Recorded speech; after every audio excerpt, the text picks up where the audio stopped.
நான் சின்ன வயசில் இருக்கும்போது எங்கள் ஊர் கம்மாய் வந்து எங்கள் ஊரில் வந்து காலங்காலமாக கம்மாய் இல்லாமல் ஒரு மழை பெய்தால்தான் பாசனம் அப்படின்ற மாதிரியான ஒரு சூழ்நிலை இருந்தது. அதுக்கு மத்தியில் நான் வந்து என்னோட 2வது வகுப்பு 3வது வகுப்பு படிக்கிற போது தான் ஊருக்கு கண்மாய் வந்தது. ஒரு புதுசாக கம்மாய் கட்டினாங்க. அது வந்து நான் வந்து திருப்பி அதுலேருந்து ஒரு 10 வருஷம் கழித்து என்னுடைய இந்த ஸ்கூல் டேஸ் அந்த ஹைஸ்கூல் படிக்கிறோம் இல்லையா, 9th 10th படிக்கிற பருவங்களில் ஒரு தடவை அந்த கம்மாய் உடைஞ்சிருன்ற மாதிரியான ஒரு சூழ்நிலை வந்தது.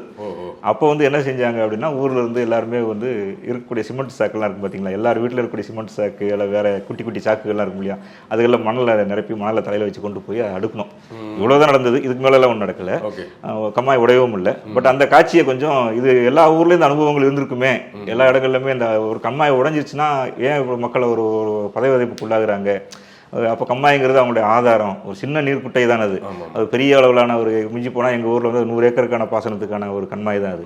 அந்த கம்மாய் உடஞ்சிருச்சுன்னா என்ன ஆகும் அப்படின்ற ஒரு பதவிப்பு அவங்க இருந்ததுனால தான் அவ்வளோ வேகமாக அதை சரிப்படுத்துறதுக்காக முயற்சி செஞ்சாங்க அப்படிங்கிற ஒரு பதிவாக இருந்தது.